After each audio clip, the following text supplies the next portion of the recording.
If a modern fitness blogger or a certified nutritionist were miraculously transported to a typical British kitchen in the 1950s or 60s, they would likely experience a true professional shock.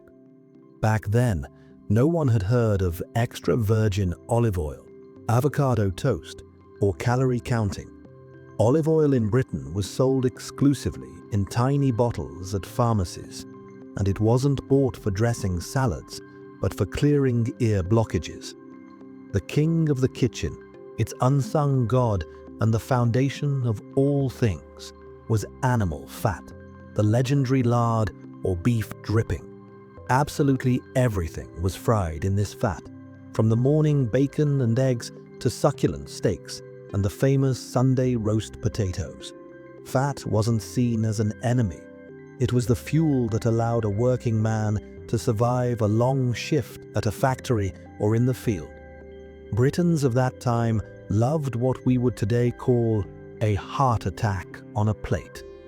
White bread was cut into thick slices and generously spread, crust to crust, with butter that had nothing in common with modern vegetable spreads.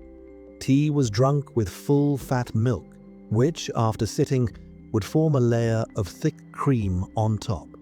But here lies the most striking, almost mystical paradox. If you watch any archival footage from those years, whether filmed on the beaches of Blackpool or the streets of London, you will struggle to find a single person who is visibly overweight.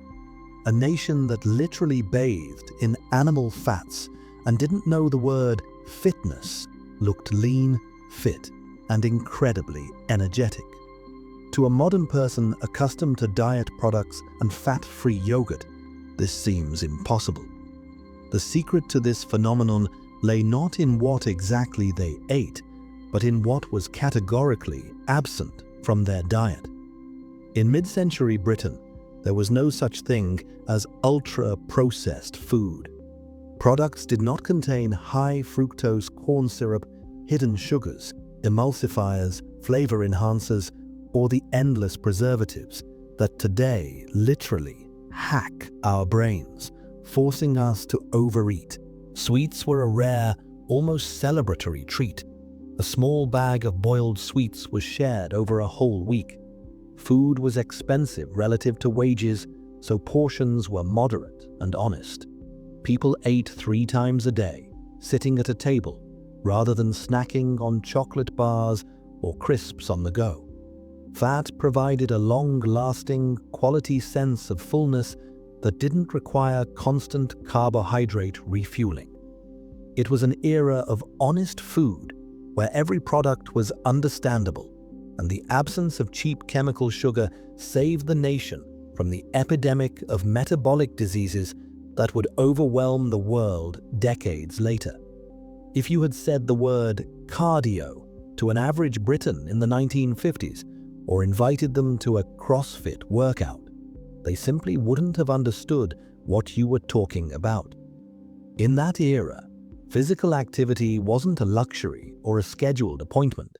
It was woven into the very fabric of daily life, and escaping it was practically impossible.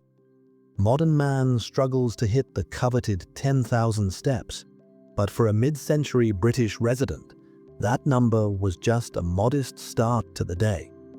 The car back then remained an expensive toy for the middle class, so the primary transport for millions was their own 2 feet. People walked everywhere, to the nearest bus stop, to the butcher shop on the corner, to school, and, of course, to work. This wasn't a leisurely stroll. It was a daily marathon in heavy boots and thick coats that burned calories more effectively than any treadmill. Household life at the time was a true test of endurance. Before the ubiquity of automation and smart homes, every domestic chore required real physical effort. Women didn't just start the laundry. They lugged heavy basins of wet clothes, hand-wrung sheets through the tight rollers of manual mangles, and stood for hours at ironing boards. Men, after a grueling factory shift, didn't collapse onto the sofa with a TV remote, which often didn't exist. They went to the garden or the allotment. Digging soil, carrying buckets of water, and chopping wood for the fireplace was the norm. Even children in 1970s Britain were in constant motion. They weren't entertained by smartphone screens, so the only way to avoid terminal boredom was hours of outdoor play, running, football in vacant lots, and endless exploration of the neighborhood. This lifestyle design created a nation in a state of permanent, low-intensity training. Muscles were toned, and joints were mobile not because of yoga, but because people constantly had to bend, reach, lift, and carry. The absence of elevators in most houses and escalators in the tube forced the heart to work, and the general inconvenience of the world was the best gym equipment. The shocking truth is that the average 1960s Briton burned 800 to 1,000 calories more per day than their modern descendant just by going about their business. They didn't need to make time for sports because life itself was a sport. It was this natural background movement that built the foundation of health, allowing the nation to stay lean and resilient without a single gym membership. For a modern person used to maintaining a stable 22 degrees in their apartment with a single turn of a thermostat, the daily life of mid-20th century Britons would seem like extreme survival. Until the mid-1970s, central heating in Britain was a rare luxury. A typical British home was heated by a single coal fireplace in the living room. This created a unique temperature profile. While it was hot right by the fire, just a couple of meters away, an Arctic chill began. But the harshest test was the bedroom. Going to bed in those days meant taking a leap into an icy abyss. Temperatures in bedrooms often dropped to 5-8 degrees Celsius, and in the morning, people woke up to see intricate patterns of real ice on the inside of the window panes. Their breath had frozen right inside the room. The shocking truth is that this constant cold was a powerful health stimulant. Modern science confirms living in cool temperatures activates brown fat, a special tissue in our bodies that burns regular white fat to generate heat. The metabolism of Britons back then worked at its limit just to maintain body temperature. They burned hundreds of calories even while just sitting in a chair or sleeping under a mountain of heavy wool blankets. Furthermore, this temperature contrast, from the hot fireplace to the icy hallway, trained the blood vessels and the immune system. The body was in a state of constant, mild stress, which made it incredibly resilient to viruses and colds. Sleeping in the cold also provided deep recovery for the nervous system. Without the dry air from modern radiators that irritates mucous membranes, and under conditions of a natural temperature drop, sleep was deeper and healthier. People wrapped themselves in flannel pajamas, placed rubber hot water bottles at their feet, and fell asleep in rooms where the air was crystal clear and fresh. Yes, it was uncomfortable. Yes, putting on icy clothes in the morning was a true feat. But it was this absence of a thermal cocoon that created a nation with an ironclad immune system and an active metabolism. The Britain of the past was a land of hardened people for whom the cold was not an enemy, but a natural trainer, strengthening their bodies daily at a molecular level. If a modern helicopter parent from Instagram had found themselves in 1960s Britain, they would likely have panicked. The world back then was different, less sterile, more alive, and from our current perspective, quite dirty. Playgrounds weren't covered with soft rubber surfaces, but with earth, sometimes speckled with coal dust. Children played without helmets or knee pads, fell, scraped themselves, ate apples directly from trees with dirty hands, and carelessly built mud castles after the rain. No one carried hand sanitizer, and wet wipes were still a fantasy. Parents simply wiped dirty faces with a sleeve or a handkerchief, and life went on. The shocking truth is that this unsterile world, which today makes us shudder, was one of the keys to the phenomenal health of Britons. This perfectly illustrates the so-called hygiene hypothesis.